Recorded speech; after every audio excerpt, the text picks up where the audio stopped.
다음 주일이 스승의 주일입니다. 5월 15일이 스승의 날인데 스승의 주일, 똑같이 또 그렇게 되었어요. 제가 여러분들에게 좀 광고를 드리려고 합니다. 1년에 우리 한 차례 스승의 주일이 있는데, 우리 자녀들이 교육을 하는 데 있어서 세상의 교육들 시키는 건 매우 중요합니다만, 그러한 교육을 왜 받아야 하는지, 그리고 어떻게 바르게 사용할 수 있는지를 알려주는 것은 교회의 교육입니다. 그런 면에서 교회 교육이 매우 중요한데, 이 교회 교육을 책임지고 있는 주일학교 교사들을 우리가 소홀히 여기거나 무시하면 안 되겠습니다. 그들의 수고와 흘리는 땀이 결코 헛되지 않도록, 보람을 느낄 수 있도록 우리가 늘 기도를 해야 됩니다. 그러는 가운데서 특별히 다음 주에 스승의 주일을 맞이해서는 여러분의 자녀들에게, 또는 어르신들은 여러분의 손주들에게 꼭 가르쳐 주시기 바랍니다. 교회 선생님들이 얼마나 중요한 존재인지를 조그마한 것이라도 선물에 담아 표현할 수 있는 기회를 아이들에게 줄 수 있기를 바랍니다. 그러한 교육을 하시는 것이 그 아이들에게도 매우 유익합니다. 그래서 다음 주에는 두 손으로 다 받지 못할 만큼 우리 주일학교 선생님들이 기쁨과 보람을 느낄 수 있도록 여러분들께서 그렇게 협력을 해주시고, 건강한 주일학교 교육이 일어나서 우리 미래를 책임지는 우리 자녀들이 되어질 것에 협력을 해주시기를 부탁을 드립니다. 이 시간에 우리 새로 오신 가족이 있어서 함께 소개하고 축하하는 시간을 갖도록 하겠습니다. 우리 정광훈 집사님께서 인도해 오셨는데, 차영관 성도님 어디 계십니까? 자리에 일어서시면 환영하도록 하겠습니다. 새가족부 예배, 그러시구나. 그러면 다음에 기회가 되면 축하하도록 하겠습니다. 제가 지금 하나님 말씀 읽었죠? 찬양도 했고요. 순서가 바뀌어서. 오늘은 아브라함 이야기 8번째인데요. 아브라함에서 조금 이렇게 벗어난 이야기를 해보려고 합니다. 롯 이야기입니다. 아브라함의 조카 롯 이야기인데, 롯이 소돔에 살지 않았습니까? 그 소돔성 이야기를 같이 나누어 보려고 합니다. 여러분이 아시는 대로 소돔성은 매우 화려한 도시입니다.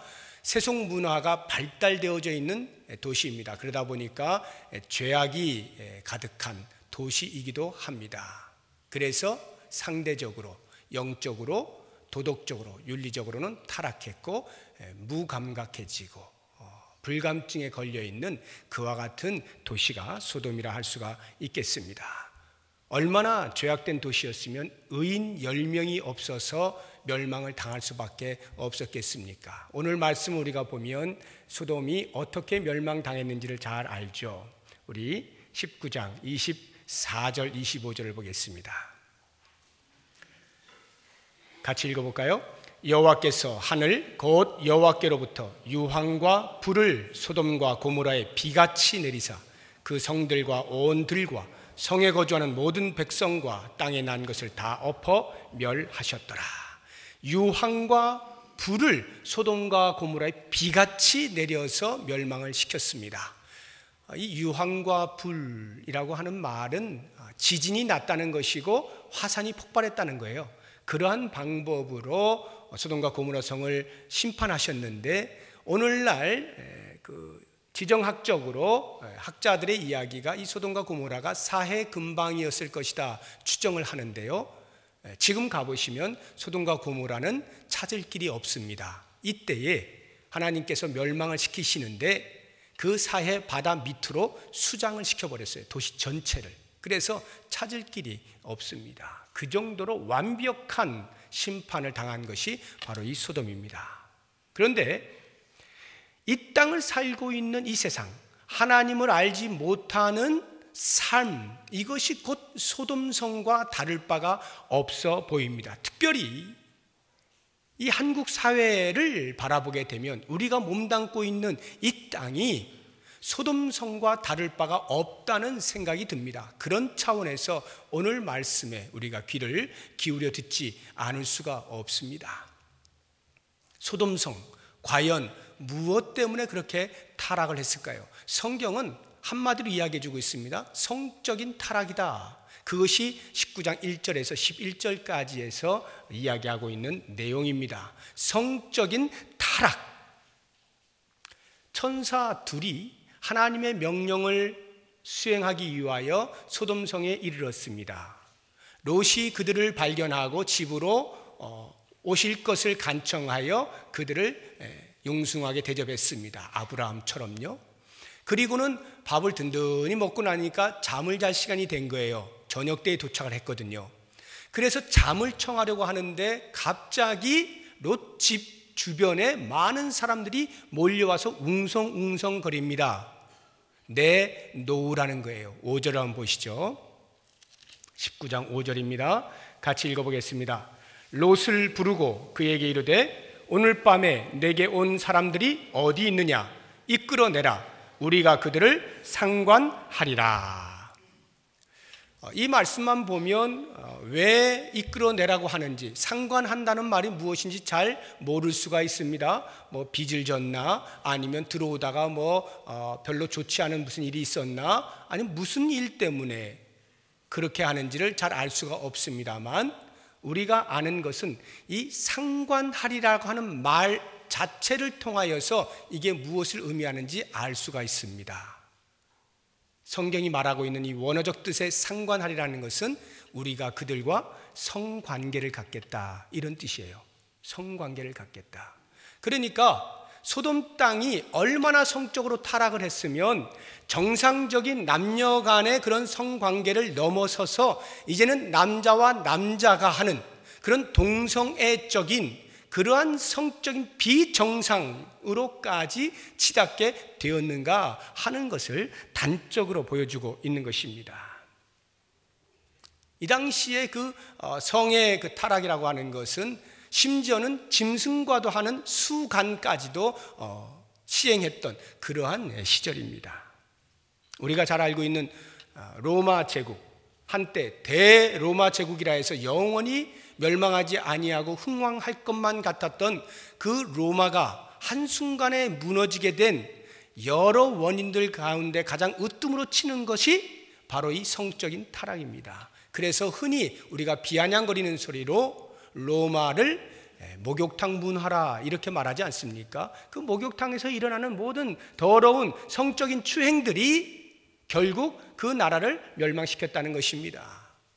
얼마나 로마가 타락했는지, 그러한 정상적인 성행위에서 넘어서서 비정상적인 성적인 타락을 가져와 동성애가 난무하였던 시대입니다. 그래서 사도 바울이 로마에 있는 교회들에게 편지를 할 때 이렇게 고발을 하고 있는 거예요. 로마서 1장 26절, 27절에 보면 제가 읽어드리겠습니다. 이 때문에 하나님께서 그들을 부끄러운 욕심에 내버려 두셨으니 곧 그들의 여자들도 순리대로 쓸 것을 바꾸어 영리로 쓰며 그와 같이 남자들도 순리대로 여자 쓰기를 버리고 서로 향하여 음욕이 부릴 듯하며 남자가 남자와 더불어 부끄러운 일을 행하여 그들의 그릇 때문에 상당한 보응을 그들 자신이 받았느니라. 로마에 있는 성도들의 편지 속에서 당시 로마의 문화가 어떠했는지를 사도 바울이 직시하고 그것을 가리켜 인간의 죄성을 드러내고 있는 것입니다. 바로 이것이 로마를 멸망시켰어요. 그러면 우리는 의아합니다. 왜 성적인 타락이 나라를 멸망시킬까? 그것도 당시 최강대국이었던 로마를. 그것은 그 사회를 처받들고 있는 가장 근간이 되는 기초 공동체인 가정이 파괴되었기 때문입니다. 성적으로 타락하면 그 사회의 가정은 전부 무너지게 돼 있어요. 다 파괴하는 것입니다. 그래서 가정들이 무너지게 되니까 그 처받들고 있는 로마라고 하는 사회 전체가 붕괴하게 된 것입니다. 무서운 거예요. 우리가 5월 가정의 달을 맞이해서 가정에 대한 감사와 또는 귀중함을 생각을 합니다만, 이렇게 가정이 흔들리게 되면 사회 전반적으로 문제가 생긴다는 것을 생각해 보면 우리가 얼마만큼 가정을 잘 지켜야 하는가 하는 것을 반증을 받을 수가 있게 되는 것입니다. 우리 한국 사회가 여러분들은 어떻게 느끼고 계시는지 모르겠습니다. 이 한국 사회의 성문화라고 하는 것은 최근 들어서 점점 더 심각성을 더해가고 있습니다. 혼전성 관계라든가 아니면 동거를 한다거나 하는 이런 말들은 이제 옛말이 되어버렸습니다. 아동 성폭력이다, 이런 말들도 이제는 흔해져 버렸습니다. 별로 감각이 없을 만큼 자주 듣게 되는 뉴스거리가 되었습니다. 드라마들을 보면 막장 드라마라 해서 불륜이 미화되어져서 사람들로 하여금 마음의 호기심을 자극시키고 나도 한번 저런 멋진 사랑을 해보고 싶다라고 하는 생각이 들 만큼의 그런 것들을 자극을 하면서요, 특별히 인터넷을 통하여서 우리의 자녀들은 말할 것도 없고 많은 사람들이 그 속에서의 그 음란물들을 통하여서 자기의 영혼들을 팔아먹는 그러한 일들이 영적인 질병 가운데 바이러스에 걸려서 어찌할 줄 모르는 그러한 사회에 직면하고 있다는 것을 우리는 알아야 하는 것입니다. 소돔성의 모습과 전혀 다를 바가 없는 오늘 우리 시대의 모습입니다. 그러나 이 성적인 타락이라고 하는 것은 창세기 19장을 읽어 내려가면서 우리가 금방 눈으로 탁 볼 수 있는 것입니다만, 정작 성경이 우리에게 말하려고 하는 것은 그것을 넘어서는 이야기입니다. 단순히 표면적으로 한 죄악으로서 성적인 타락을 보는 것으로 끝나라는 것이 아니에요. 그 뒤에 숨겨있는 더 근간이 되어지는 뿌리 깊은 심각한 문제가 되는 그 하나를 볼 수 있어야 된다라고 성경은 고발하고 있는데, 그것이 바로 죄의 집단성이라고 하는 것입니다. 구조적 죄를 말하는 거예요. 죄가 구조화가 되었다, 사회 전체의 덩어리로 죄를 짓고 있다, 이런 말입니다. 그래서 죄를 지어도 그 죄에 대하여 뭐라 하지를 못해요. 모든 사람들이 참여하고 있기 때문에 죄가 만연되어져 있는 것입니다. 방치가 되어져 있습니다. 공공연하게 죄가 저질러지고 있는 그러한 사회 구조, 이것이 바로 소돔성을 대변하고 있는 죄악상이다라고 하는 것입니다. 우리 4절을 한번 볼까요? 4절 같이 읽어봅니다. 그들이 눕기 전에 그 성사람 곧 소돔 백성들이 노소를 막론하고 원근에서 다 모여 그 집을 에워싸고. 보십시오. 지금 밖에서 나그네 2명이 왔는데, 그 나그네 2명은 그들의 문화 속에서는 나그네를 잘 영접하는 것입니다. 따뜻한 밥을 먹이고 물 한 잔을 주고 다시 길을 갈 수 있도록 하는 것이 당시의 문화였습니다. 그런데 그들은 그런 것은 차치하고서라도 이미 성의 노예가 되어져서 그들을 이끌어내서 성적 놀이개로 삼으려고 하는데, 원근 각처에서 노소를 막론하고 모였다는 거예요. 무엇을 말하는 거예요? 죄가 집단화되고 있다, 이런 말이에요. 한 사람의 개인의 문제가 아니라는 것입니다. 타락을 했는데 한두 사람이 타락한 게 아니에요. 사회 전체가 이것에 대하여 다 그냥 공공연하게 인정하면서 함께 저지르고 있는 죄의 집단성, 이것이 큰 문제다라고 하는 것입니다. 이것이 어찌 성의 문제에만 그렇겠습니까? 성의 타락에서 그와 같다면 다른 악에 대해서도 별반 다를 바가 없는 것이죠. 18장 20절을 보시기 바랍니다. 18장 20절, 여호와께서 또 이르시되 소돔과 고모라에 대한 부르짖음이 크고 그 죄악이 심히 무거우니. 소돔과 고모라 안에서 부르짖는 무리가 있었단 말이죠. 19장 13절 보십시오. 그들에 대한 부르짖음이 여호와 앞에 크므로. 부르짖는 사람들이 생겨났어요. 어디에서요? 소돔 안에서. 각계 각층 각 곳에서 부르짖는 소리가 있습니다. 도대체 무슨 부르짖음일까요? 에스겔서 16장 49절 이하를 제가 읽어드리겠습니다. 내 아우 소돔의 죄악은 이러하니 그와 그의 딸들에게 교만함과 음식물의 풍족함과 태평함이 있음이며, 또 그가 가난하고 궁핍한 자를 도와주지 아니하며 거만하여 가증한 일을 내 앞에서 행하였습니다. 엘리야의 고발 속에서 나타나고 있는 소돔의 죄악이라고 하는 것은 단순히 성적인 타락뿐만 아니라 가난한 자들, 소외된 자들, 없는 자들, 약한 자들이 압제를 받고 고통 가운데 있어서 그들이 견디다 못해서 자기의 자리에서 눌려있는 상태에서 나오는 신음소리, 탄식소리, 하늘을 향하여 도대체 어떻게 하시려고 우리를 이렇게까지 하십니까? 하는 이와 같은 소리가 전부 부르짖음으로 하늘을 울리고 있었던 것입니다. 사회 전반적인 죄의 모습입니다. 이것이 소돔성이 가지고 있는 진짜 문제다라고 하는 것입니다. 우리 사회는 어떻습니까? 성적으로만 문란합니까? 제가 볼 때는 사회 곳곳에서 그리 달가운 소리들이 들리지 않습니다. 모든 범죄의 모습들이 여기저기에서 이런저런 소리들로 우리의 귀를 따갑게 만들고 있습니다. 이틀 전인가요? 며칠 전에 모 프로 축구단의 골키퍼 한 사람이 차 안에다가 번개탄 피워놓고 또 자살을 했어요. 많이 하던 거 이제는 뭐 쉽게 이제 따라합니다. 운동선수가 왜 자살을 할까요? 기사를 보니까 지금까지 추정이 되기로는 자살인데 스포츠 토토라고 하는 게 있어요. 도박을 하는 겁니다. 그래서 이렇게 어느 팀이 이길 것인가를 맞추고 몇 대 몇으로 이길 것인가를 맞추고 하면 그거에 따라 배당률을 받는 이런 일들이 있는데 이 도박에 도박사들이 끼어서 승부를 조작을 하는 거예요.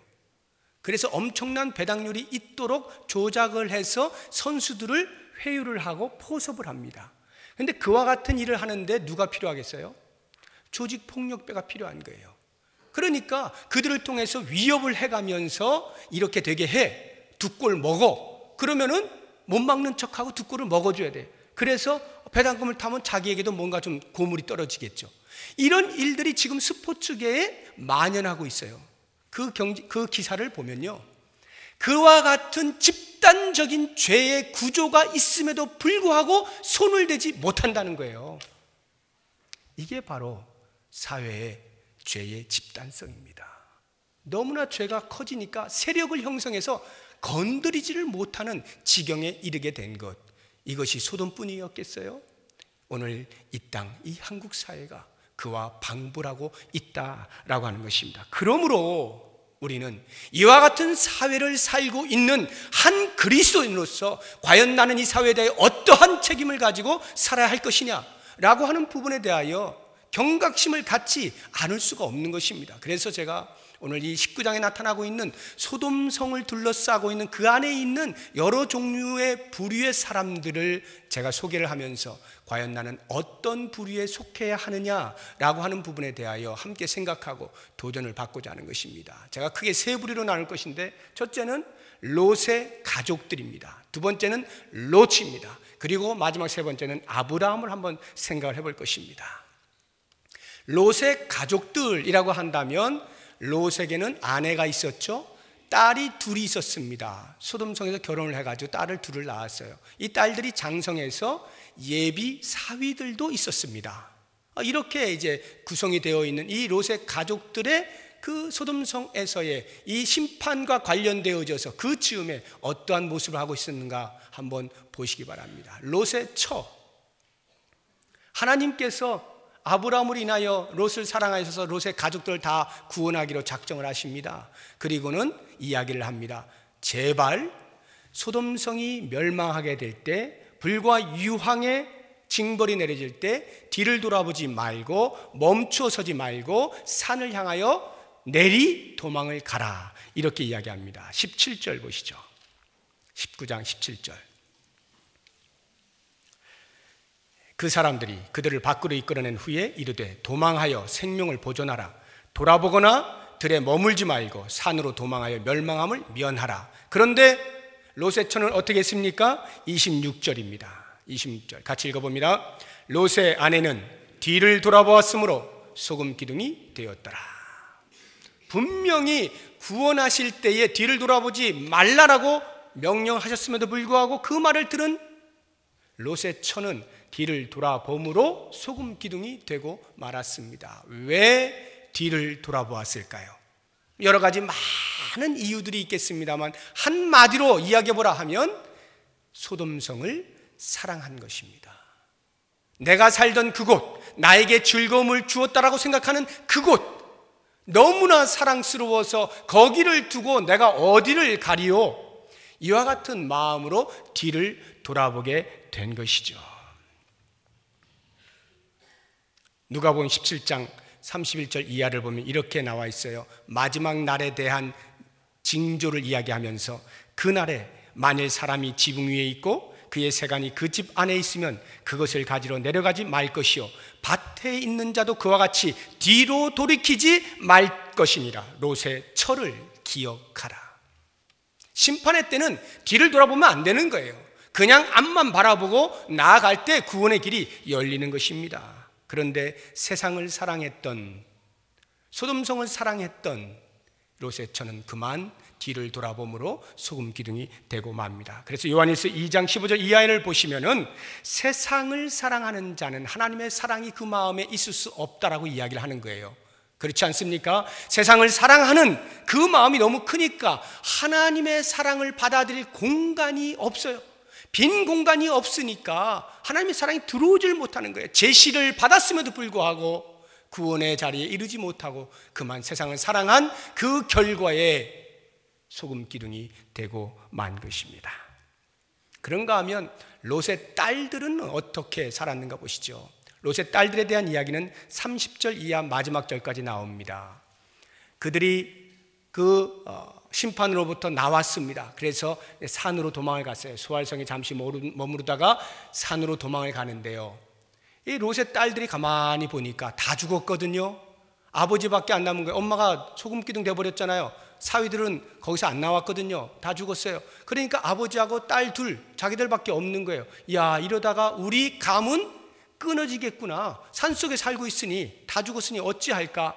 그래서 그들이 서로 의논을 한 끝에 이런 결정을 내립니다. 우리가 아버지를 통하여 가문을 잇자 해서 아버지에게 술을 먹입니다. 강제로 술을 먹여서 만취가 되어 있을 때 첫날은 큰딸이, 둘째 날은 작은 딸이 들어가 동침함으로 자녀를 낳습니다. 그래서 첫째가 모압을 낳았고 둘째가 베남미를 낳았어요.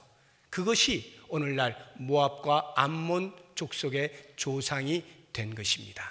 그들은 계속하여 이스라엘 백성들과 전쟁 가운데 있게 되는 이러한 안타까움을 면하지 못하게 되었습니다.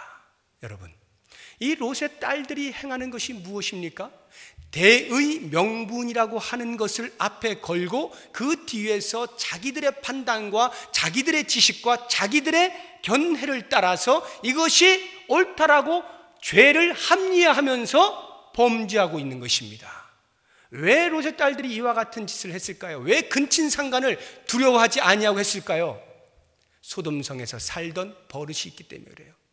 소돔성에서는 늘 그래 왔거든요. 그러한 삶이 주변에 늘 있었거든요. 그러니까 그 생활 습관을 버리지 못한 채 그들의 판단이 결국은 근친상간이라고 하는 상상할 수 없는 범죄를 대의 명분 속에 감추어두고 저지르고 있었던 모습을 보게 되는 것입니다. 나의 목적을 성취하기 위해서라면 수단 방법을 가리지 않는 무서움이 그 안에 도사리고 있었던 거죠. 세 번째 롯의 가족 가운데 이 예비 사위들을 한번 보죠. 예비 사위들은 과연 어땠을까요? 14절입니다. 같이 읽어보겠습니다. 14절. 롯이 나가서 그 딸들과 결혼할 사위들에게 말하여 이르기를 여호와께서 이 성을 멸하실 터이니 너희는 일어나 이곳에서 떠나라 하되 그의 사위들은 농담으로 여겼더라. 장인 될 사람이 사위들에게 이러한 중요한 이야기를 할 때 농담으로 했겠습니까? 얼굴에 웃어가면서 했겠어요? 아니면은 뭐 어떻게 그냥 흘러가듯 지나가는 말로 했겠습니까? 아니죠. 심각하게 이야기를 했을 거예요. 야, 지금 내가 영접했던 그들이 천사들이었다. 그들이 우리에게 알려주었는데 이제 곧 소돔성이 멸망한다. 그러니 정신을 차리고 빨리 도망가라. 얼마나 긴박하고 중요한 얼굴을 가지고 이야기를 했겠어요. 그런데 사위들이 그 예비 장인의 말을 농담으로 여겨 무시해 버린 것입니다. 왜 그랬을까요? 그들은 소돔성에서 있는 것이 너무 좋은 거예요. 현실이 너무 좋은 거예요. 만족스러운 거예요. 당장 내일 무슨 일이 일어나도 난 괜찮아. 노세 젊어서 노세, 늙어지면 못 노니까 지금 노는 거야. 뭐 내일 끝나든지 말든지 내 인생 어차피 이것으로 끝인데 지금 여기서 신나게 놀지, 뭐 장인어른 이렇게 고리타분하게 뭐가 어떻게 된다는 등 이상한 소리나 하면서 우리가 노는 걸 이렇게 싫어하실까? 농담으로 여기고 그냥 지내다가 그 자리에서 폭삭 주저앉은 거죠. 이렇게 롯의 가족들을 보게 되면 마치 이 세상을 사는, 하나님 없이 자기의 법을 따라 사는 사람들의 모습을 그대로 보여주고 있는 듯합니다.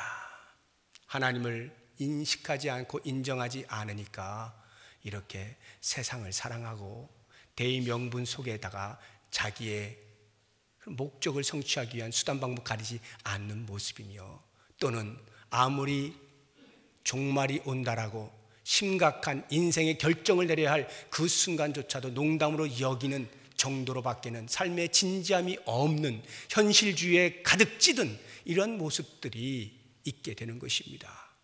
우리는 그리스도인들이기 때문에 이런 모습은 없어 라고 쉽게 장담하지 못할 거예요. 우리의 삶을 돌아보십시오.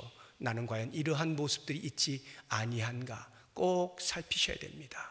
이제 두 번째 부류의 사람으로 롯을 보겠습니다. 롯은 과연 어떠한 사람이었을까? 성경은 말합니다.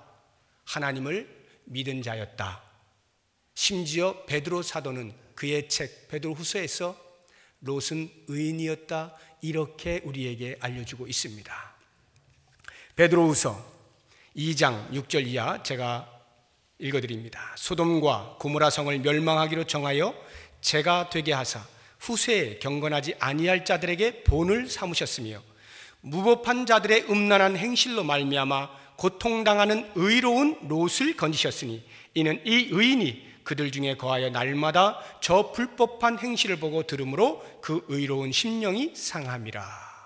이 말씀만 보면 롯은 어마어마한 의인 같아 보입니다. 물론 아브람과 함께 지내는 세월 동안에 여호와 하나님을 경외하는 법을 배웠고 하나님을 경험했을 거예요. 그래서 제가 보기에는 분명 하나님을 경외하는 사람인 것만은 틀림이 없습니다. 그러나 이 베드로후서에서의 말씀처럼 그 불법한 상황 가운데서 자기의 의를 지키고 꿋꿋하게 믿음의 삶을 잘 지켜낸 사람, 그래서 하나님께 구원하셨다? 그건 아닙니다. 이 롯은 아주 믿음의 뿌리가 낮은 상태에 있는 사람, 얕아요. 그래서 아주 어린 신자에 불과한 그와 같은 모습을 하고 있습니다. 제가 이렇게 말씀을 드리는 것은 아브라함과 헤어진 이후 소돔성에서의 멸망을 당하기까지의 그 모든 과정을 바라보게 되면 롯이 그러한 사람이었다 하는 것을 알게 되고요.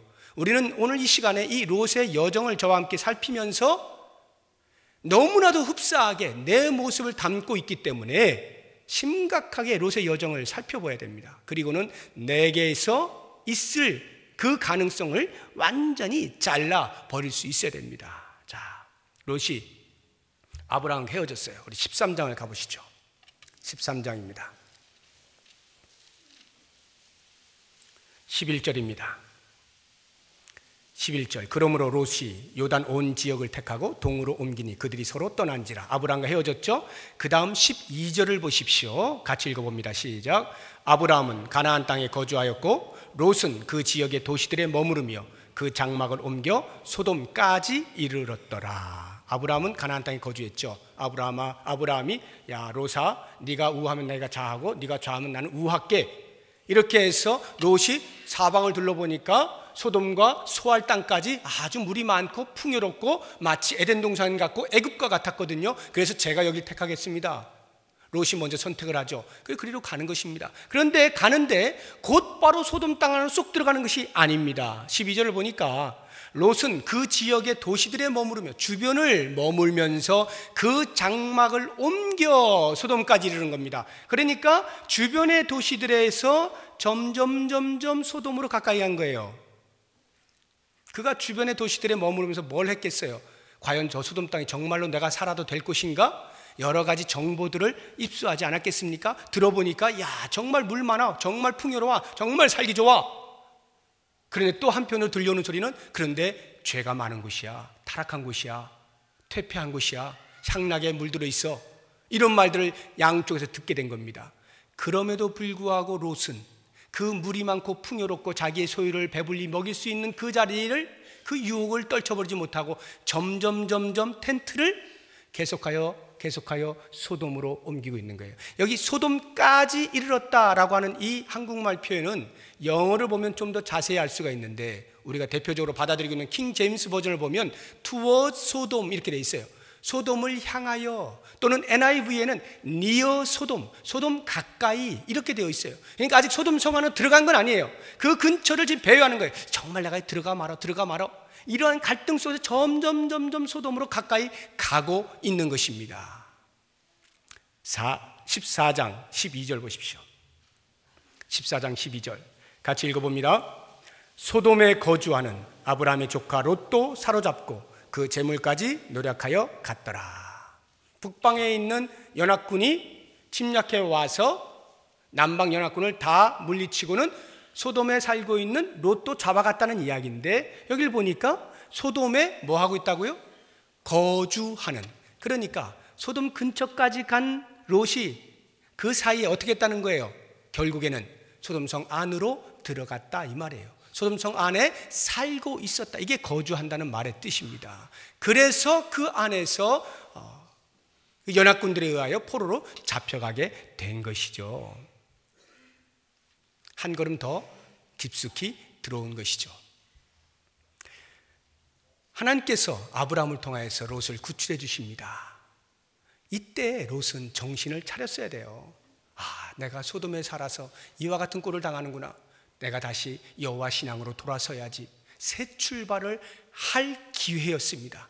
그런데 이 롯은 그러기는커녕 점점 더 죄악 가운데 깊이 빠져들어가는 것을 보게 됩니다. 오늘 본문의 말씀으로 돌아가죠.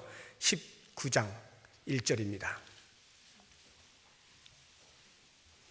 19장 1절 같이 읽어봅니다. 저녁 때에 그 두 천사가 소돔에 이르니 마침 롯이 소돔 성문에 앉아 있다가, 거기까지만요. 두 천사가 소돔에 이르렀는데 마침 롯이 소돔 성문에 앉아 있었습니다. 우리 한글 성경은 마침 하니까 그 천사가 오던 바로 그때에 어쩌다가 롯이 성문에 앉아 있었던 것처럼 보이지만 사실은 그게 아니고요. 쭉 앉아 있었다는 말이에요. 성문에 쭉 앉아 있었는데 그때 들어오는 그 두 사람을 보게 되었다, 이런 뜻이거든요. 그러면 성문에 앉아 있다라고 하는 말의 의미가 뭐냐는 것입니다. 당시 성문이라고 하는 것은 사람들이 많이 모이는 장소를 말해요. 아고라라고 하는 그런 광장과 같이 성문에 사람들이 많이 모였어요. 사람이 많이 모이면 하는 것이 상거래를 하는 것이고 계약을 체결하는 것이고, 특히나 잘잘못을 가리는 재판을 하는 곳입니다. 법정이 거기에 있는 거예요. 그래서 성문에 앉아 있다라고 하는 말의 의미는 재판장이 되어 있다는 뜻입니다.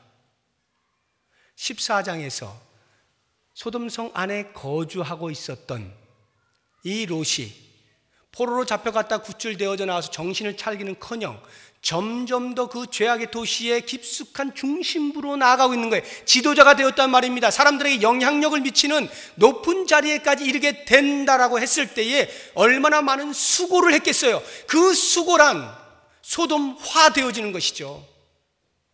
죄악과 짝하며 살지 않고는 그렇게 높은 자리까지 이를 수 없는 정도로 타락한 도시에서 재판장이 될 정도로 그는 영향력 있게 죄와 함께 살고 있는 모습을 볼 수가 있는 것입니다. 9절 한번 보십시오. 19장 9절. 그들이 이르되, 여기 롯의 집 주변에 몰려들은 그 남색하는 사람들이에요. 그들이 이르되 너는 물러나라. 롯아 너 물러나라. 또 이르되 이 자가 들어와서 거류하면서, 이 롯이 외지에 있다가 들어와 거류하면서 우리의 법관이 되려 하는도다. 이 말이 무슨 말이냐 하면, 네가 그 성문 앞에 앉아서 재판을 하면 했지 왜 집에까지 와서 우리들의 법관이 되려고 하느냐, 이 말이에요. 이 사적인 것에 대해서까지 네가 왜 간섭을 해? 너는 네 임무에 대해서, 네 직분에 대해서 네 자리에 있을 때만 충실해라, 이 뜻이거든요. 이렇게 롯은 이미 그 소돔 사회에 영향력을 미치는 지도자의 자리에까지 이르기까지 범죄와 손을 잡고 결탁하면서 깊은 곳에까지 들어가 버린 그러한 모습을 볼 수가 있는 것입니다. 이렇게 범죄가 몸에 익숙해져 버리면, 옷을 입은 것처럼 되어 버리면요, 이 옷을 벗는 게 얼마나 힘든지 몰라요. 그래서 그 죄를 벗어나는 것이 힘들어서 헤매고 있는 모습을 보게 되는데, 15절 한번 보십시오. 19장 15절. 15절을 보면 이렇게 나옵니다. 동틀 때에 천사가 롯을 재촉합니다. 이제 곧 심판이 임한다는 거죠. 이르되 일어나 여기 있는 내 아내와 두 딸을 이끌어내라. 이 성의 죄악 중에 함께 멸망할까 하노라. 곧 임박했기 때문에 천사들이 급히 그를 재촉하여서 빨리 도망가라는 거예요. 그런데 16절을 보십시오. 롯의 행동이 나옵니다. 같이 읽어봅니다. 그러나 롯이 지체하며 그 사람들이 롯의 손과 그 아내의 손과 두 딸의 손을 잡아 인도하여 성 밖에 두니 여호와께서 그에게 자비를 더하심이었더라. 롯이 버티는 거예요. 지체하는 거예요. 그러니까 이 천사들이 답답한 거죠. 이제 곧 성이 멸망하는데, 그래서 할 수 없이 천사들이 그 롯의 가족들을 다 강제로 잡고 강제로 옮긴 겁니다. 그때까지 롯은 순순히 순종하지 않아요. 지체를 하고 있는 모습을 보게 됩니다. 왜요? 이미 죄에 쪄들어 있다, 이런 말이에요. 그러니까 그것을 벗어내고 하나님의 뜻에 순종하여 나아가는 것이 얼마나 어색합니까? 그러니까 지체하는 거예요. 뒤를 돌아보니까 소돔에서 자기가 지금까지 이루어왔던 업적들, 남겨놓았던 여러 가지 일들, 행하는 여러 가지 즐거움들 놓고 가자고 하니까 미련이 남는 겁니다. 아쉬움이 있는 것입니다. 야, 이거 어떻게 좀 정리 좀 하고 갈 수 없을까? 어떻게 뭔가 좀 챙기고 갈 수 없을까? 이런 것들로 인하여서 멸망을 눈앞에 두고 있으면서도 계속하여 지체를 하고 있어요. 머뭇머뭇거리고 있습니다. 이 땅과 이 땅 양쪽에 다리를 걸치고서 어떻게 할까 춤을 추고 있는 모습입니다. 이것이 롯이에요. 롯은 멸망당하는 바로 그 순간까지도 이렇게 죄와 짝하면서 사는 아주 어린 신자였습니다. 그래서 고린도전서에서 표현하는 것처럼 그는 불 가운데에서 공력을 다 태울 때 남을 것이 하나도 없어요. 오직 그냥 구원만 겨우 받는 부끄러운 구원을 얻고 있는 것입니다. 이게 롯이에요. 여러분, 이 모습을 보면서 혹시 내가 그리스도인이면서도 나도 모르는 사이에 이 사회에 만연해 있는 죄악과 더불어서 쉽게 짝하고 그것으로부터 끊어내지 못하고 같이 계속해서 굴러가고 있는, 그러면서도 왜 이렇게 안 되지? 왜 이렇게 안 되지? 자기도 모르는 사이에 점점 깊숙이 그 죄의 중심부로 들어가 있지는 않습니까? 그래서 그것으로부터 벗어나고자 할 때 옷이 벗겨지지 않는 거 힘든 거예요. 이런 현상 가운데 있지는 아니합니까? 우리의 모습이 자칫 한눈을 팔면 여기까지 오게 되는 것을 롯을 통하여 분명히 보게 되는 것입니다. 이제 마지막 한 부류의 사람을 제가 소개하고 이 아브라함을 통하여서 우리가 어떻게 살아야 할지를 비추어 보았으면 좋겠습니다. 믿음의 사람 아브라함. 이미 창세기 18장에서 그는 소돔성의 멸망을 하나님으로부터 듣고 그 소돔성의 구원을 위하여 간절히 기도하죠. 중보의 기도를 하지 않습니까? 협상을 하는데 50명에서부터 6번이나 번복하면서 10명이 될 때까지 계속하여 하나님 제발 좀 살려주세요. 계속 좀 살려주세요. 어떻게 의인을 죄인과 함께 죽이려 하십니까? 이래가면서 끝까지 기도했던 아브라함을 볼 수가 있습니다. 오직 한 이유 때문이죠. 그 성 안에 있는 사람들의 영혼이 불쌍한 거예요. 그들도 구원받아서 바르게 살았으면 좋겠는데 이제 멸망을 하신다고 하니까 한 사람도 남아 있지 못하고 생각하니 가슴이 메어오는 것입니다. 그래서 그 영혼들을 생각하면서 하나님 앞에 간절히 기도하는 거예요. 모르면 모를까 알고 있는 한에 있어서는 하나님께 매달릴 수밖에 없었던 것이 신앙의 사람 아브라함의 마음이었던 거예요. 그런데요, 우리가 이와 같은 기도를 볼 때 때로는 가슴이 좀 답답할 때가 있어요. 소돔과 고모라를 보니까 멸망을 당해버렸거든요. 의인이 열심히 기도했는데 소돔이 그냥 무너져 버렸거든요. 그런 걸 보면 우리는 중보기도가 필요가 없어. 하나 많아야 부질없는 짓 괜히 고생만 했어. 하나님 앞에 나는 목청 터져라고 외쳤는데 하나님은 들으시지도 않은 거야. 하나님께서는 원래 전능하시니까 하나님 계획하신 대로 하신 거지 뭐.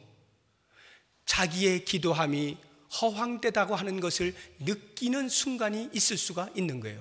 그래서 우리가 기도 하나 안 하나 어차피 사회가 돌아가는 건 이렇게 이 모양 이 꼴로 가는 것 마찬가지야 하고 손을 놓을 수가 있는데, 아브라함의 이야기를 들려줄 땐 그것이 아닙니다. 우리에게 그런 이야기 하자고 하는 것이 아니에요. 29절 한번 보시죠. 29절 우리 같이 한번 읽어봅니다. 하나님이 그 지역의 성을 멸하실 때, 곧 롯이 거주하는 성을 엎으실 때 하나님이 아브라함을 생각하사 롯을 그 엎으시는 중에서 내보내셨더라.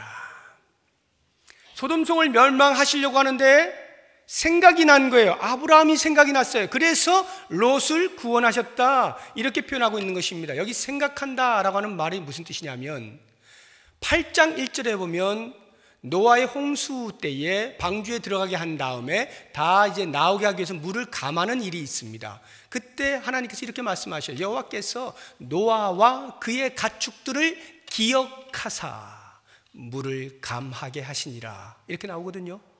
노아와 그의 가축들을 기억하사, 하나님께서 구원하신 백성을 기억하고 있는 것입니다. 계속하여 기억합니다. 그래서 그들을 위하여 어떻게 할까를 늘 생각하시는 거예요. 하나님께서 아브라함을 생각하사라고 하는 이 단어가 똑같이 자카르라고 하는 단어입니다. 똑같은 말이에요. 소돔성을 멸망하려고 하는데 하나님께서 기억이 난 거예요. 무엇이요? 아브라함이 당신에게 열심을 다하여 기도한 그 내용이 기억이 나는 것입니다. 한 영혼이라도 살리고자 하는 심정을 가지고 간절한 마음으로 중보의 기도를 올렸던 아브라함을 기억하시고 하나님께서 그 성에서 롯을 구원해 주신 겁니다. 중보의 기도가 헛되지 않아요.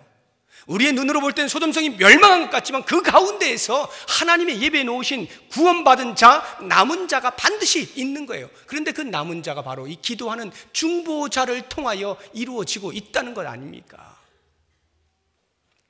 이것이야말로 성숙한 그리스도인들이 이 죄악의 세상 가운데서 취해야 할 마땅한 자세이며 태도가 되는 것입니다. 그래서 27절을 보십시오. 27절 28절 보면 아브라함이 그 아침에 일찍이 일어나 여호와 앞에 서 있던 곳에 이르러 소돔과 고모라와 그 온 지역을 향하여 눈을 들어 온기가 마에 연기같이 치솟음을 보았더라. 아브라함이 불구경하라고 거기 서 있었을까요? 아닙니다. 아브라함의 마음 가운데는 그렇게 간절히 기도하였는데 과연 그것이 어떻게 되는가를 보는 것입니다. 한 영혼에 정말 구원받는 일이 있을까? 그와 같은 심정을 가지고 소돔 땅을 바라보는 것입니다. 이것이 신자의 마음이에요. 죄악으로 인하여서 하나님의 심판 가운데 사라지게 될 이 세상을 향하여 끝까지 바라보면서 계속하여 한 영혼이라도 구원받을 것을 위하여 간절히 기도하고 하나님의 도우심을 구하는 모습, 이것이 우리가 취해야 할 이 땅에서의 마땅한 삶의 자세인 것입니다. 사랑하는 여러분, 가정이 무너져 가고 있고 사회가 지탱하기 힘들어져가는 이 죄악 가운데 있는 세상을 향하여 과연 나는 그리스도인으로서 어떠한 삶을 살고 있습니까? 죄와 함께 짝하며 이 세상을 사랑하며 살고 있습니까? 아니면 자기도 모르는 사이에 점점 죄의 중심부로 들어가 가랑비 옷 젖은 줄 모르게 죄와 함께 살아가고 있습니까?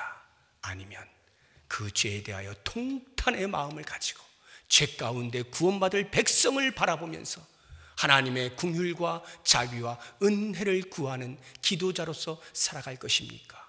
과연 나는 어떻게 살아야 할지 말씀을 통하여 깊이 인식하시고 결심하시는 복된 시간이 되시기를 바랍니다. 기도하겠습니다. 하나님 아버지, 우리가 예수님의 제자로 살아가면서 쟁기를 잡은 채 뒤를 돌아보지 않기를 원합니다.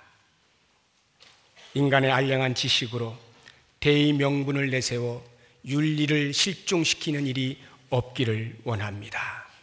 하나님의 심판의 경고의 말씀을 들으면서도 설마 하며 농담처럼 여기지 않기를 원합니다. 세상의 미련을 버리지 못해 한 발은 이곳에 또 다른 한 발은 저곳에 디딘 채 지체하거나 머뭇거리지 않기를 원합니다. 이 죄악의 세상을 향하여 하나님께서 장자로 부르신 그 부름의 목적을 따라 한 영혼에 대한 긍휼의 마음과 간절한 마음으로 주 앞에 간구하며 복음을 외치며 하나님의 나라를 소개하며 주의 나라에 일조하는 믿음의 삶을 살게 하여 주시옵소서. 예수 그리스도의 이름으로 기도드립니다. 아멘.